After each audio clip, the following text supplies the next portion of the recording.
আরে বন্ধু, তোদের ছাগলটা তো অনেক সুন্দর। শরৎ, তোর কিভাবে সাহস হয় এই ছাগল উপর হাত দেওয়ার? তোদের জীবনে ছাগল কিনতে পারবি নাকি কোরবানি দিতে পারবি? যা গরিব সর।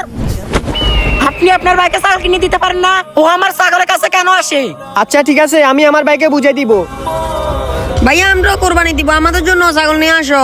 ভাই, আমার মন চায় আমরা কোরবানি দিই, কিন্তু আমাদের কোরবান দেওয়ার মতো সামর্থ্য নাই। হে আল্লাহ, এই গরিবদেরকে কোরবান দেওয়ার তৌফিক দেন। ভাইয়া ভাইয়া, এই দেখো স্বর্ণের চেন। কি স্বর্ণের চেন দেখি? আরে সত্যি তো স্বর্ণের চেন। এই চেন তুই কোথায় পাইছস? ভাইয়া, এই চেনটা আমি। হে আল্লাহ, তুমি আমাদেরকে কেন গরিব বানায় পাঠাইছো? না হলে আজকে আমরাও কোরবানি দিতে পারতাম। ছোট ভাই দাঁড়াও। ছোট ভাই, আমি 2 দিন ধরে কিছু খাই না, আমাকে কিছু দিয়ে সাহায্য করো। আপনাকে খেতে দেওয়ার মতো তো আমার কাছে কিছু নাই। আমার কাছে 20টা টাকা আছে, এটা দিয়ে কিছু খেয়ে নিয়েন। ভয় পাওয়ার কোনো কারণ নাই, তোর মন মানসিকতা দেখে আমি খুব খুশি হয়েছি।